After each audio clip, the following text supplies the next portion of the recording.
Hello, good morning, family and friends, and welcome to Pfthinks, episode 117. I'm so excited to have come your way live from Praiseful International Studios, Lagos, Nigeria. How are you doing today, and how is everything with you?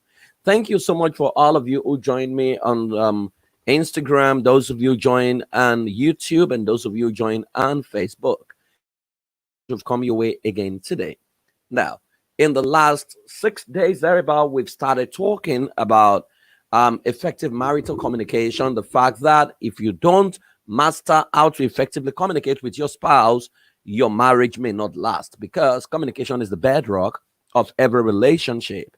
The problem we've had is that couples find themselves without understanding the role the temperament plays in their style of communication.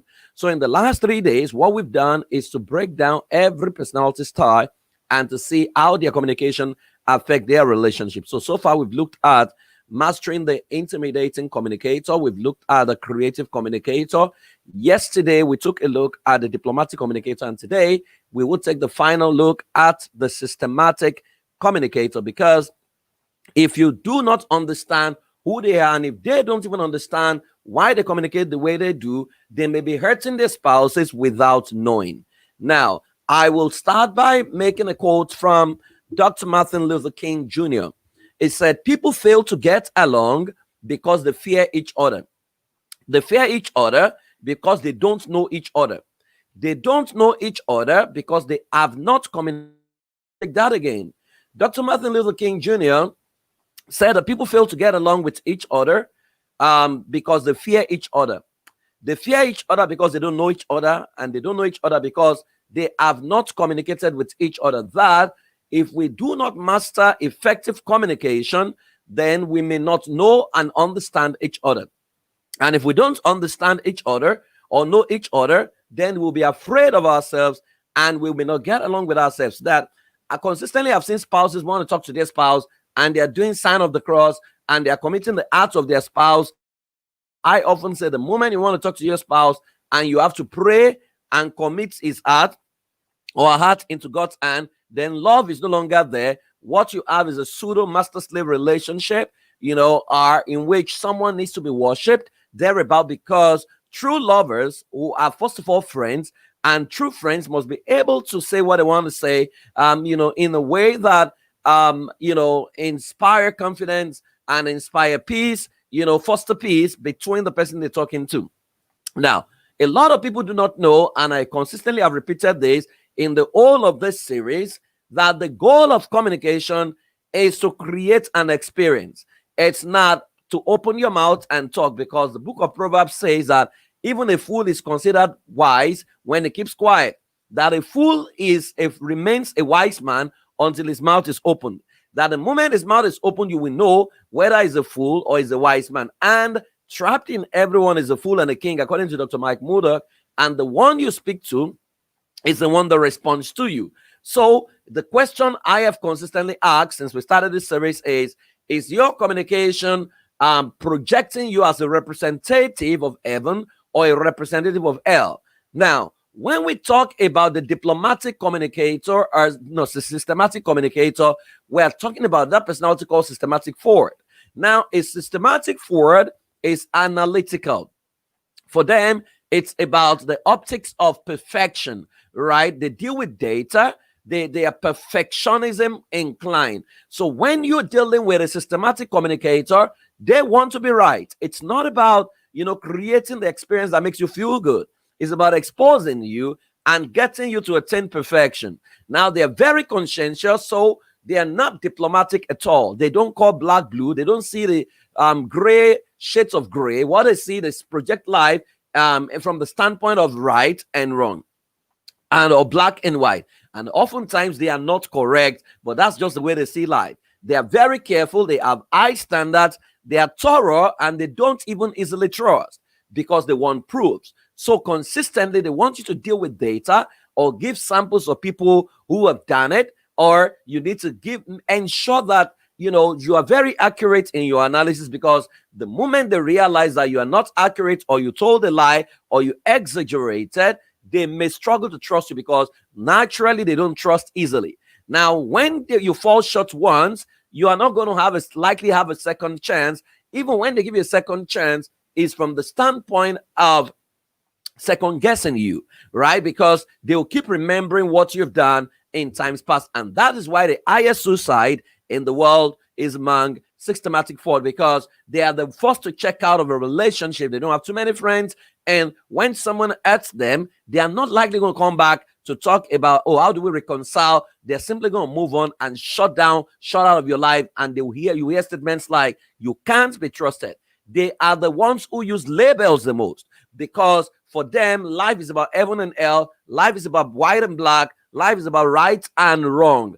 But I often say to systematic communicators that all you see is all you can see. But all you see is not all there is to see.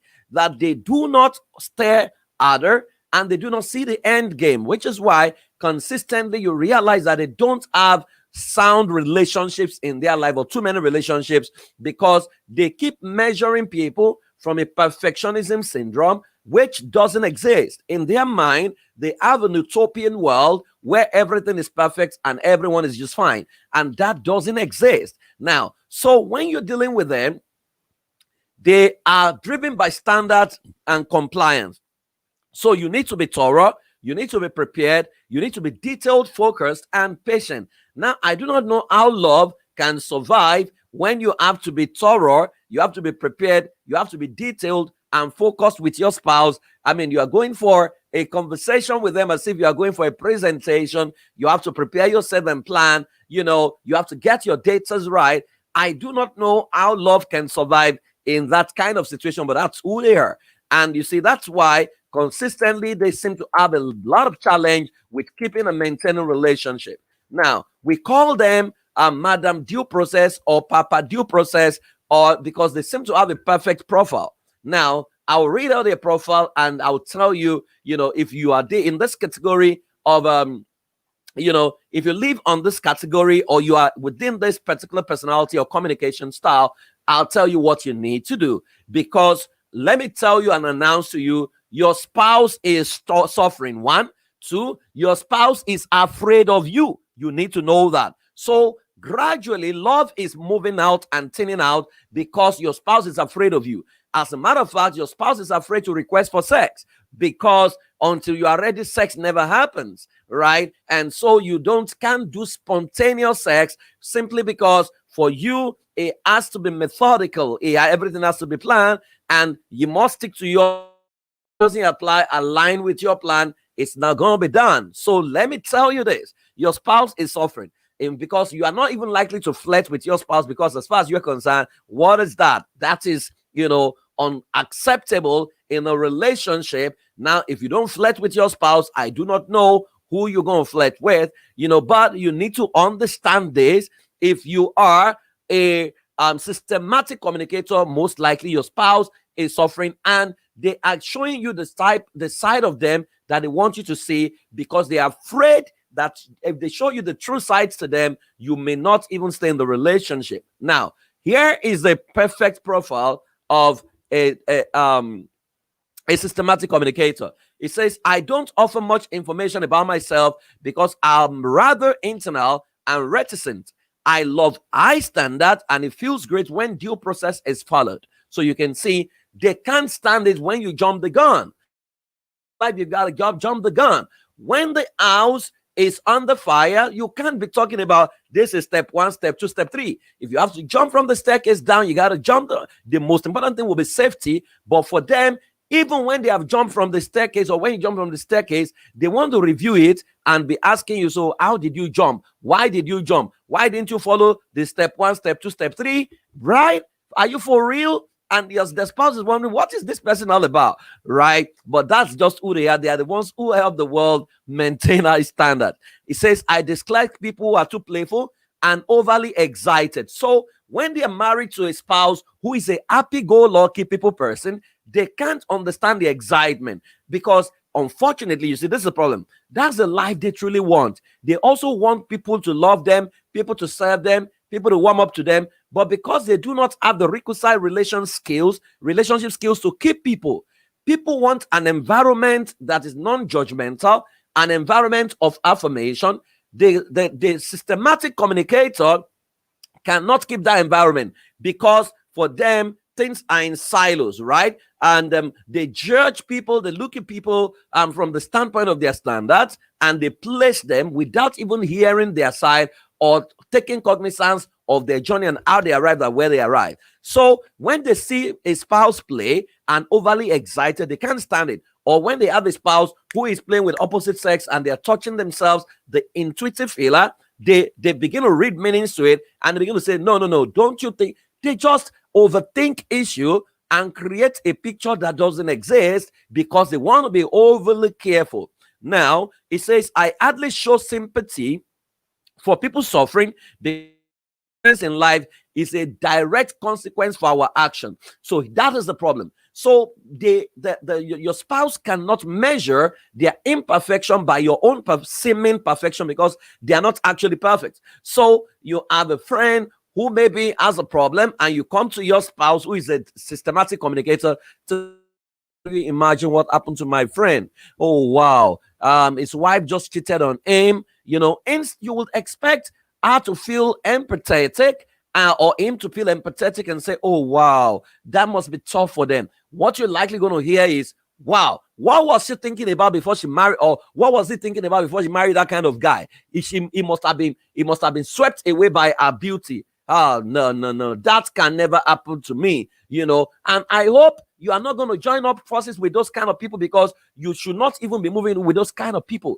I mean, that can be hurting if you are a spouse who loves people, because you don't judge when people are down. You want to empathize with them and help them up again. That's what human behavior should dictate, but not for the systematic. Oh, the person must have done something terrible.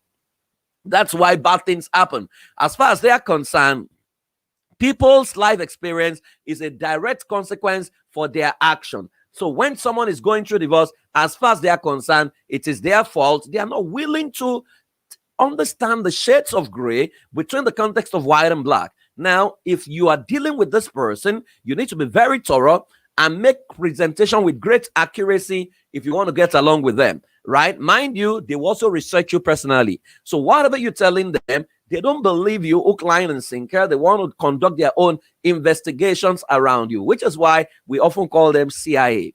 What are their strengths? A systematic communicator is analytical. So even when you are saying things that is mundane, they're analyzing it. When they are watching a movie that is a comic or comedy, they're analyzing it. They are the ones who seem to know that the actor has worn the clothes in another movie. They are the ones who seem to know that that is the only house they have been using in the past 5 movies. They are able to spot all these kind of things. So they are very analytical. So to engage them in a friendly conversation, in a romantic conversation, can be sometimes tough. So if you say, oh wow, you are the only woman and the only lover I have, and I love you so much, they can analyze that statement to say, oh, maybe he wants something. So it makes communication very, very tough. Now, they are meticulous, they are factual, they are perfectionist, they have high expectation, conscientious, thorough, loyal, and disciplined. Now, their high standards is what actually kills relationship or communication in many cases, because no one is perfect. And so, but they are not willing to understand that statement that none is perfect, because they expect everyone to measure up to their standard. Now, they are able to maintain standards easily because that's their personality. But there are other personalities who don't maintain standards easily. The same way the systematic communicator struggles to smile is the same way the creative communicator smiles naturally. Now, what are their weaknesses? One, they are hard to satisfy, very hard to satisfy. So even when you're talking, they're very hard to please them because they are overthinking, over analyzing things. They can be withdrawn. They are overly critical. They don't like taking risks. They are slowed down by procedures and methods. As far as they are concerned, when you want to have sex, there's a particular way, right? So, I mean, how do you even talk about sex styles with them, right? When for them, sex is for making babies. It's not even for enjoyment. So you'll be lucky for many of them if you get it now. Some of them have worked on themselves by the reason of opening up their mind and exposure and therapy to now begin to enjoy and initiate sex. But naturally, at the purest form of the systematic communicator, it's not likely going to initiate sex because they don't miss sex. As far as they're concerned, sex is for babying, having babies, right? So if you are their spouse, you will notice that sometimes they can go 1 month without missing sex, and that can be draining for a spouse who really loves sex, right? So they love methods, to say this is the step one. If you want to have sex, don't. And sometimes when you want to make love to them, right, they are giving you rules and regulations. Don't touch this part of my breast this month. Don't touch this part of my bum bum. Don't do this. Don't do that. Don't get down on me. Don't do this. And it can be frustrating such that sex becomes very mechanical with them. Now, they don't enjoy unexpected change, so you cannot just change things, especially when you have agreed. If you have a contrary reason why you need to change it, you first need to run it by them, which can be frustrating when you need to make a spontaneous decision, right? They are very judgmental, very judgmental. They can be secretive. They are possessive. So if you are their friend or they are their spouse, you must be the only friend. When you go out together, you must stick with them. You can't afford to go and be talking to your own friend because they feel left behind or left back, and they feel, that you don't have regard for them for going to hang out with your friend when you have not said they shouldn't make their own friends. Now, the internalized conflict, they can be very secretive and possessive, and they find it so hard to forgive. Now, imagine if you're a perpetual sinner, in quote, as a spouse. This person finds it hard to forgive once, but you have committed 10, right? I mean, you are just going to find out that they're going to find it difficult to trust you. And remember, we said about communication that trust and connection are two of the tradings that makes a successful communication. What is their greatest fear? They have a hidden fear, which is criticism. They hate to be criticized, which is why they seem to want a perfect world. They want to create a perfect situation. They love 100%, right? That when they score 90, it will look like someone died, right? Because they hate to be criticized. They don't want their weaknesses exposed. So what you see is a facade, is a cover-up. That standardization, that perfectionism tendency is to cover up an inadequate feeling, right, of I hate to be criticized, but criticism is human. We all need to be criticized at one point or the other. What motivates them? They are motivated by accurate information. Now you can say accurate information. So when you exaggerate, it becomes a problem for them.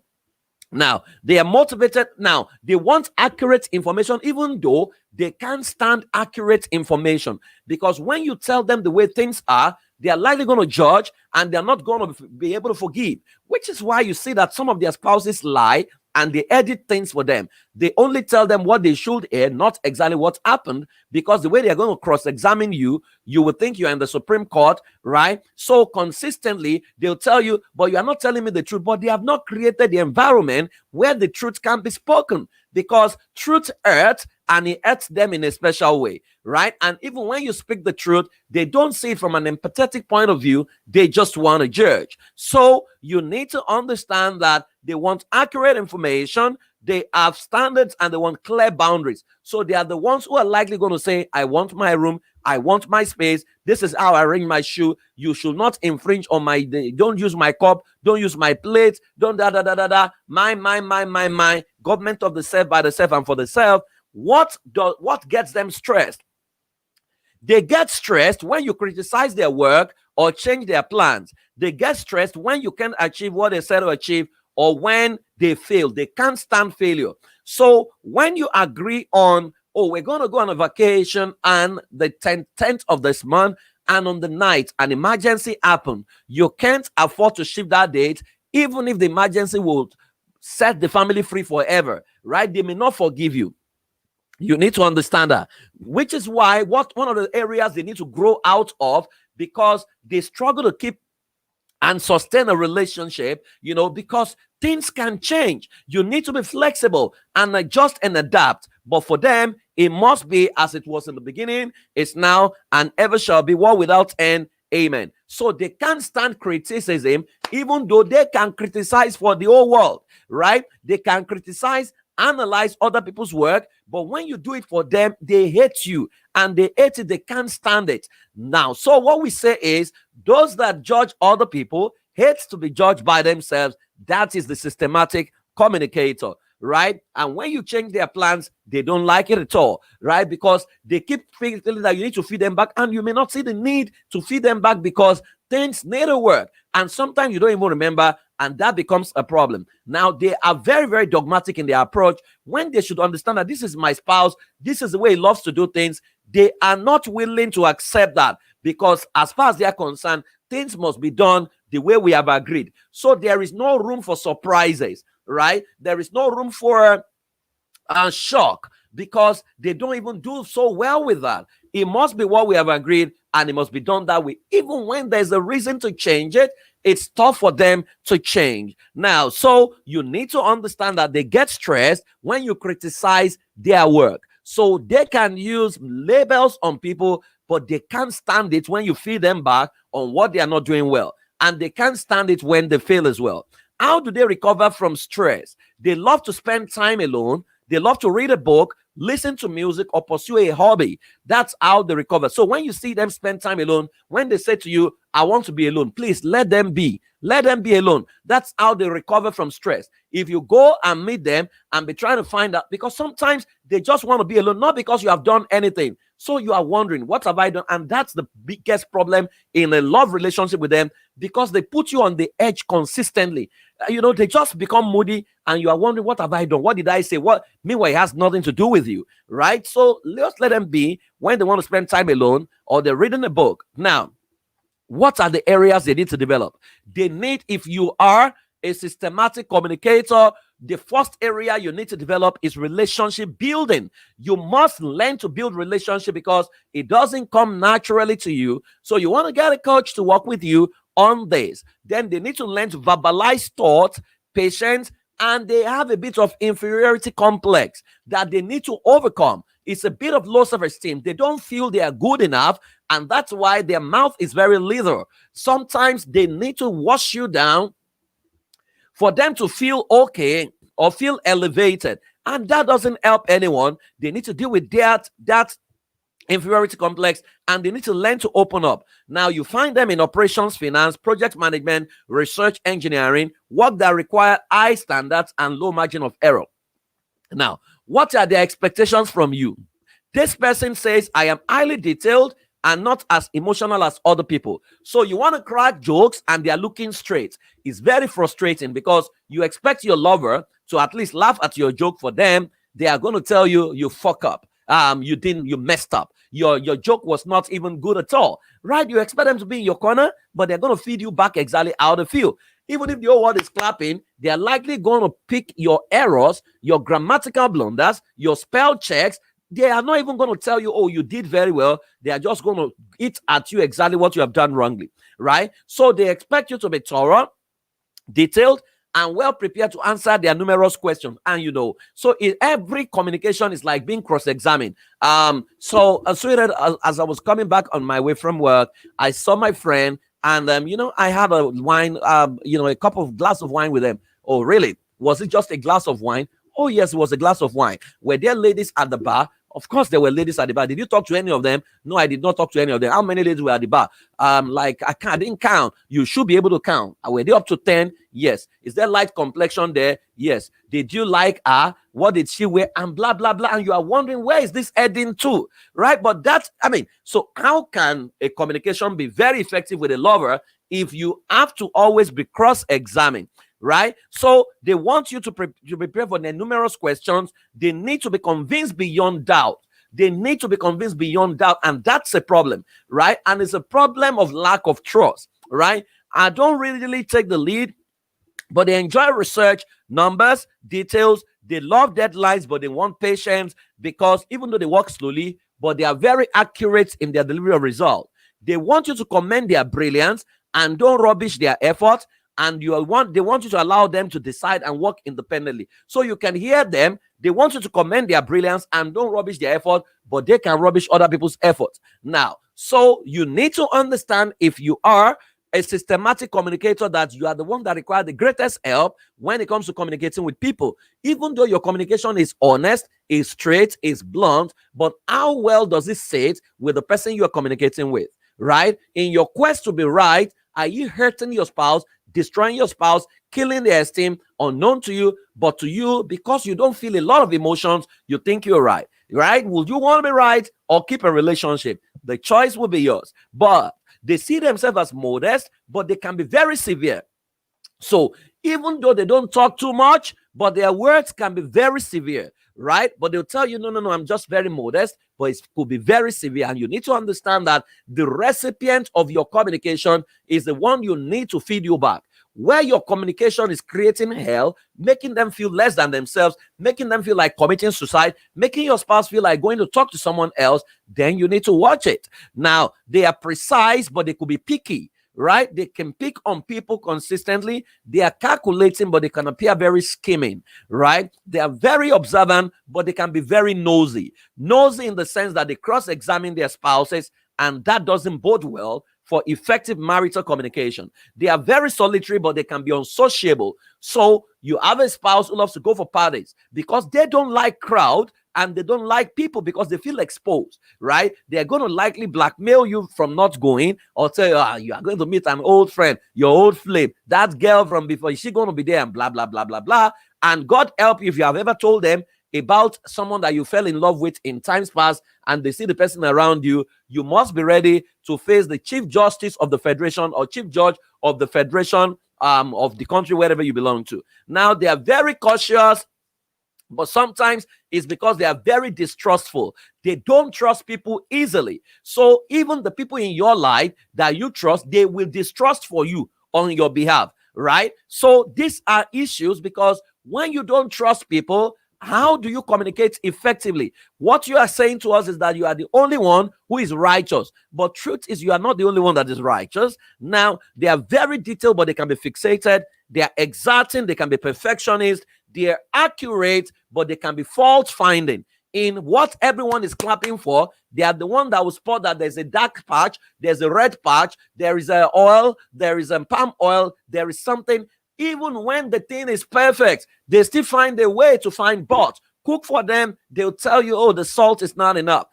Do something for them. It's almost as if you are running crazy, loving this person, right? They are efficient, but they can be uncaring, right? So they are orderly, but they can be very compulsive. You imagine you have swept the house, cleaned the house, but they still come and realize that this thing is not well placed, and they abandon you, and they are arranging the house, and you are wondering, will they rather have a perfect house without a lover? Only God knows. But they are just very, very going around, start trying to make everything, and it's because of their quest for control. So they are logical, but they can be very emotionless. So the way they talk, they just go straight to the point, and there is no emotion, and that can be very upsetting and very cold when you want to have a honest and good communication with them. Now, they're idealistic, but they're very theoretical. They're analytic, but they are suspicious. And you see, suspicion does not help a relationship. Even in the way they bring up children, their children will usually feed them back that they don't enjoy their presence at all, because they suspect every move. You know, what you say right, they suspect it. When you're trying to praise them, they suspect you want something. Now, they are questioning, but they can be very prying, right? Sometimes that you are married doesn't mean, so if a spouse passwords their phone, as far as they are concerned, you have something to hide. Excuse me, he may not have something to hide. It's his phone. That we are married doesn't mean we should share the phone, right? Some people love their phones. I don't like to password my phone because I can't remember numbers, like to save my life, as it were. But some people, that they love it. They love to pass. It is their private phone.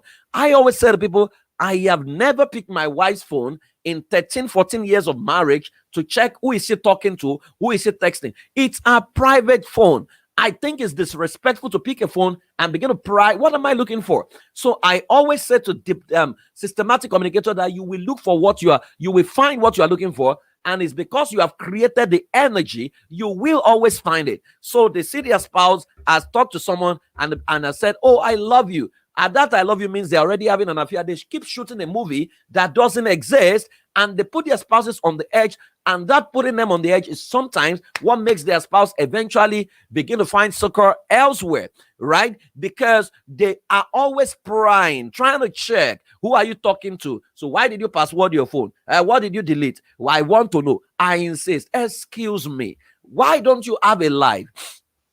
Create your own life, learn to enjoy your life, right? And so they can be excellent, but they feel superior. Now, if you are a systematic communicator, with all I've said today, you should know that your spouse is suffering. And one of the things I want you to do almost immediately is go and sit with your spouse and tell them, sweetheart, if you can feed me back honestly about my behavior and what you will have me change, and if I will not get angry, what will you be willing to say to me? You may be hearing the first time you may be hearing the truth for the first time from your spouse on how much you have hurt them, how much you have beaten them black and blue, and how much damage you have done to this love relationship. You need to do that as a matter of urgency. So here are 7 simple steps for the systematic communication. Number 1, determine ahead of time if you want to win the award of the righteousness of God or you want to keep a loved one. It's a trade-off.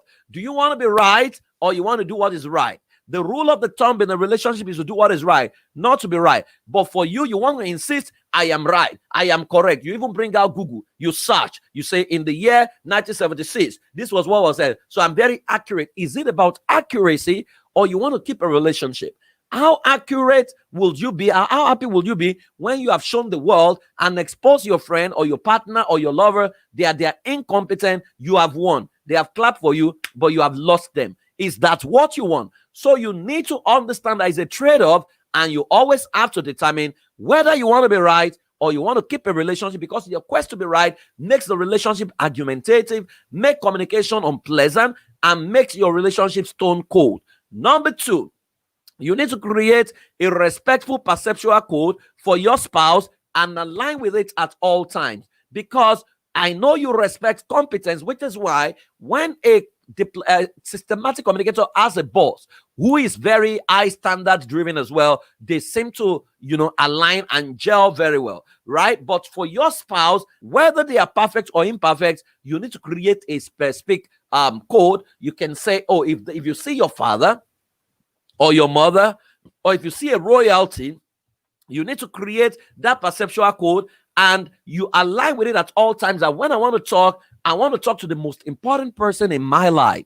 I want to talk to my royalty. So why should I talk to my royalty? You cannot cross-examine a royalty. You can suggest, you can ask questions, but you cannot be prying and keep cross-examining them, right? So you need to tell them, please, once you feel I'm cross-examining you, please kindly tell me and I'll back off, right? But always tell me the truth, kind of, right? Because with your friend can mess up. You must be able to hear the truth without judgment, but you will also help them get back on track. Number 3, never place your spouse on your pedestal and enjoy them instead of seeking to retrain them. So for the systematic communicator, their goal is to retrain, not to retain. But in love relationship, your goal must be to retain, right? In trying to retain is how you retrain. That if you don't accept me, you can't influence me. If you are judging me, whatever you persecute will grow. If you judge me all the time, then I'm going to grow thick skin that I know that you just want to destroy me. And I'm not going to warm up to you. There is nobody that you judge consistently who will be coming to you to tell you the truth, because your environment is toxic. So never place your spouse on your pedestal. Your spouse is not you. I love the Yoruba adage in West Africa that says that the medicine of friendship is to understand perfectly the behavior of your friend. Now you need to do what we call a user's manual for your spouse to accurately understand that your spouse is different from you. This is how they behave. This is how they want to be talked to. This is their strength. This is their weakness. That knowledge helps you overlook their faults to know that you also have your own faults. So don't place your spouse on your pedestal. Your spouse is not you. Your spouse wants to play. Let them play. You can even tell them to teach you how to play instead of beefing them, creating crisis, talking them down, judging them, telling them, why are you playing with that person? Why can't you find same sex? Why? No, no, no, no, no, no, no. No, you need to seek to enjoy instead of seeking to retrain, right? Let people be. You are not the owner of their remote control. People are not your channel that you flip as you like. Number 4, intentionally create empowering registers for what upsets you and replace them with your labels, right? Create empowering registers for what upset, because once they are upset, they can talk people down, they can use foul languages, they can use hard words, they can say to people, you are stupid, you are foolish, you are not, it's not going to be good for you. That they can curse, right? Especially when things don't go their way, because they learn to bully people when things don't go their way. And sometimes when they are upset, they are very toxic, and you don't even want to have anything to do with them. And above all, they are very difficult when it comes to saying I'm sorry. They would rather die sometimes than say I'm sorry. How do you build a relationship when you can't even say you are sorry for accusing your spouse falsely or wrongly, because they have a sense of entitlement? So when things don't go their way, or when they don't feel supported, they can blackmail and tear everything apart and destroy everything and bring past communication and bring it to the present communication and just destroy the beauty of exactly what they want to resolve. So the problem has not been resolved, right? Instead of them to appeal, they would rather blackmail people, and they never say I'm sorry, except for the ones who have repented among them. So you need to intentionally create empowering registers for what upsets you and replace them with your label. So you can say, I feel unresourceful, right? I feel unresourceful right now. So that I feel unresourceful, please, can I take a nap or can I take a break? That helps than to so don't say you are stupid. No, look at yourself and interpret it through yourself and say, oh, sweetheart, I don't feel understood at the moment. Please, can we postpone this till tomorrow so that I can process it? Or sweetheart, I feel a little bit stressed. So instead of saying you are very upset or you are feeling bad, I feel a bit stressed,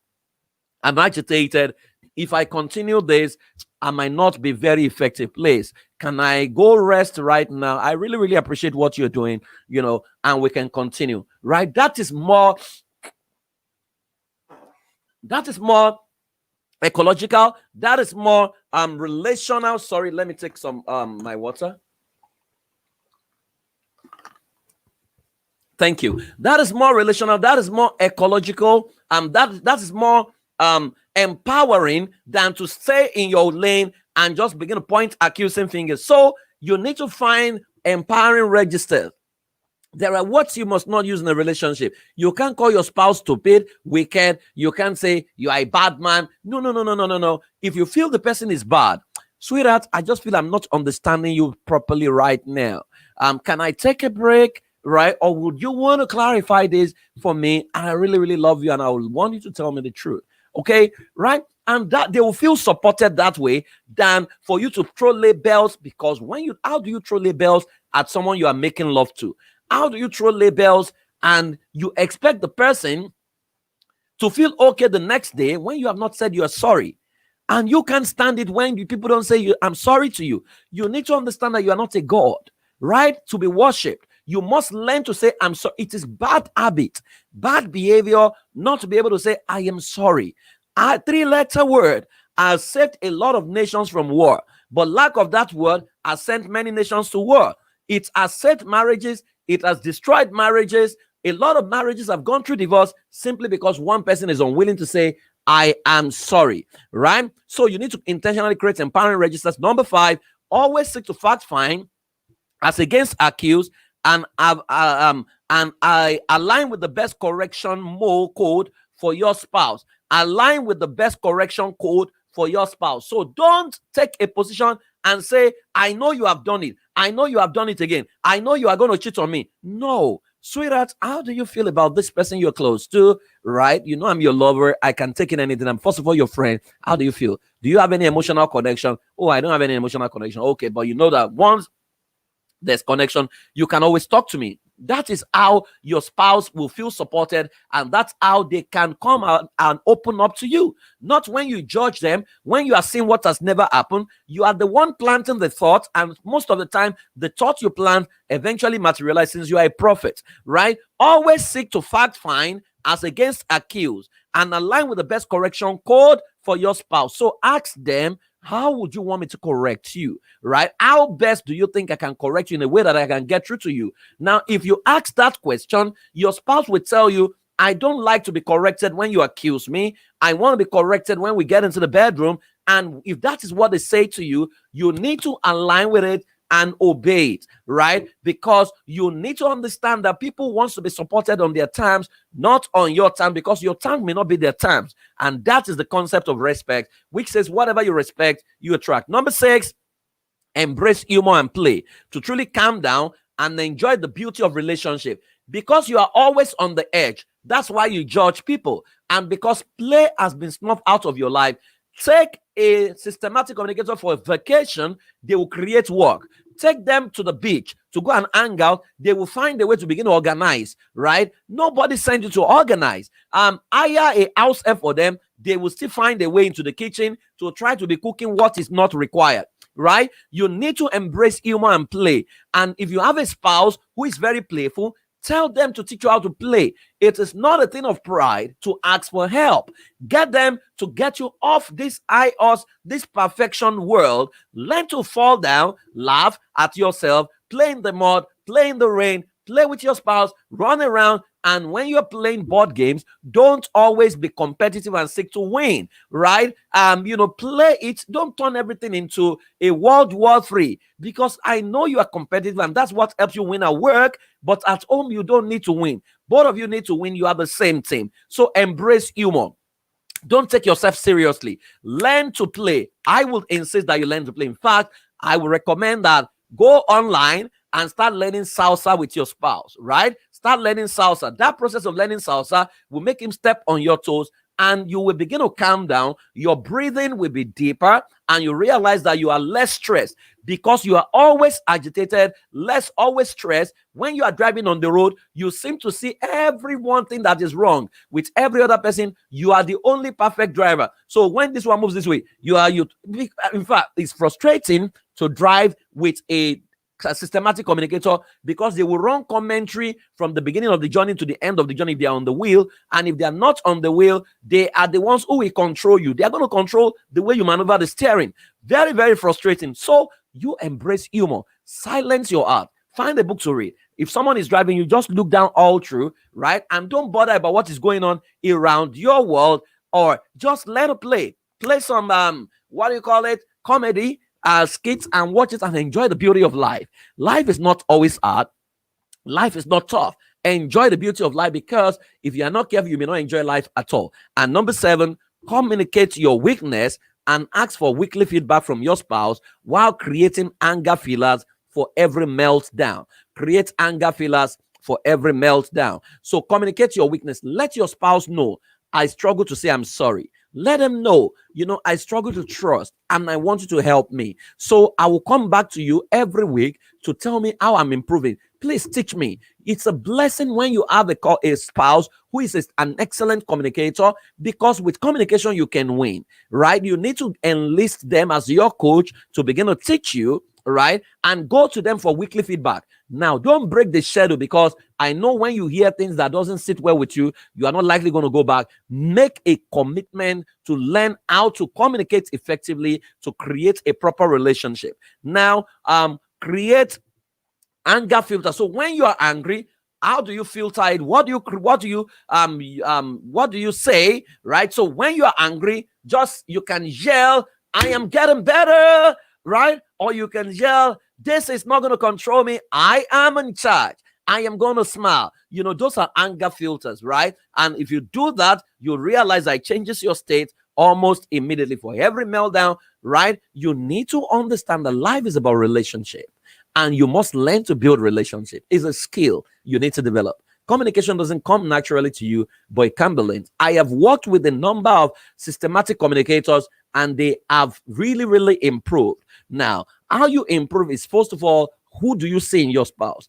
How do you see your spouse? That's very key. If you see a royalty and you insist on that at all time, and that's what you see, you will no longer see their weakness and rate them based on their weakness.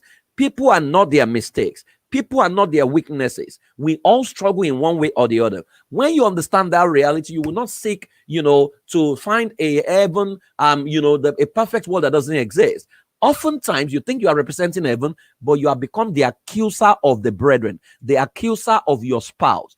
That is not the way to build a relationship. You cannot build a relationship when the person feels accused, convicted. It means that you are in love with a criminal. If you see me as a criminal, why would you say I should love you? Right? It's going to be tough because you already judged me. You sentenced me. When the whole world is against me, you, my spouse, is already judging me again. That is a tough place to be. Now, if you follow these 7 steps, you will grow, you will develop, and you'll be able to win effectively with your spouse. Sri Shata Sai Baba made a statement, and I love it. He said, before you speak, think, is it necessary? Is it true? Is it kind? Will it hurt anyone? Will it improve on the silence? I'll take that again. Before you speak, think, is it necessary I say what I want to say? Is what I'm about to say the truth? Is it true? Is it kind on the person I'm going to say it to? Will it hurt anyone? Will it improve on the silence? So don't just open your mouth and say, we must say it the way it is. We must say it the way it is. If you say it the way it is, are you communicating? And why are you saying it the way it is? Is it to help them, to change them, to transform them, or to expose them? What exactly are you going for? And when you expose them, how does that help your relationship? When you are the one who have sentenced me to jail, do I come back and I say, wow, I still love you? No. You need to think through it and ask yourself, do you want to win or you want to keep a relationship? 2 outcomes and 2 behaviors to drive those outcomes. Remember, your words and your communication can either create heaven or hellish experience. What have you been creating for your spouse? It's time to go back to them and ask them, sweetheart, based on the way I talk to you, do you think I represent heaven or hell? You need to be ready to take feedback. You don't like feedback, but you must be ready to take it. And if they say it's hell, please believe them and ask them, how would you want me to create heaven for you in my communication? What are the things I need to begin to do? I'm willing to change, and I'm willing for you to feed me back every week, right? If you do that consistently, you'll realize that you begin to win with them and let them teach you how to play, because play is out of your life, and that's why you are consistently stressed. You need to get back to playing again as a systematic communicator. A lot of people run away from you. There are places where you are very, very needed. When we need accuracy in the CIA, yeah, you're fine. But sometimes diplomacy is what wins the world. If everyone say the way it is, the world will burn. You need to understand that for us to quench war, the embers and the fires of war, we need to learn how to communicate effectively. Your spouse wants a relationship. Your spouse does not need a judge. You must understand that. So please, if you are finding it difficult to say I'm sorry, you need to go back to your spouse and say you're sorry. And if your communication puts your spouse down, makes them feel less than who they are, destroys your family or disrupts your family, and makes it tough for them to be honest with you and take things to you because you're always judgmental and you are cross-examining, go and meet them and ask your spouse today, do you feel excited when I talk to you? Or you feel I am picking on you? Ask them, do you feel my communication represents heaven or does it represent hell to you? And if they say it's hell, please enlist their services and say, I want to feed me back every week because I need to change. Let me tell you, if you cannot win in communication with your spouse, you will struggle when you get to the outside world there, because outside world there, nobody cares about you. It's your spouse that cares about you. So let them mentor you, train you, use them as your guinea pig to get proper feedback so that when you step out there into the workplace, you would have mastered communication as a systematic communicator and you would have moved to a creative communicator and win. The goal of communication is to create an experience. The question is, are you creating an experience of heaven or hell? Do you want to win and be given the trophy of winner of this conversation, winner of this communication? Oh, you are right. Or you want to keep a relationship. If your spouse is drifting far away from you and they don't enjoy talking to you, it's time to check yourself and say, what is it that I say? How do I say what I say that is moving my loved ones away from me? Your anger does not bar the righteousness of God.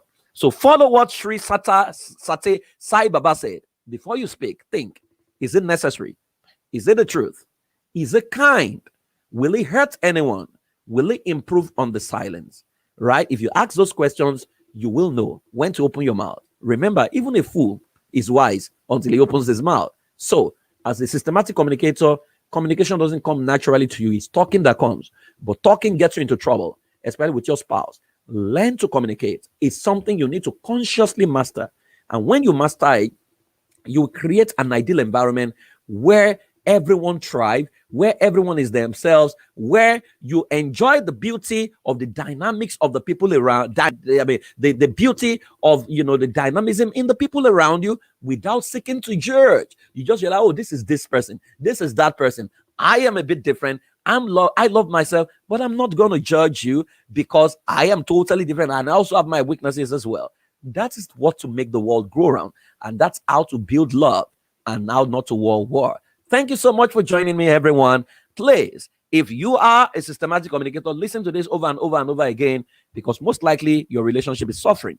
I'll be back tomorrow, and tomorrow I'll begin to share with you final tips on how to build effective communication skill. Communication is life, and with it, we create the best experience for the people we love. I'll see you tomorrow. Till then, keep loving, keep living, and thank you so much for always joining me. Have a fantastic day. Bye-bye.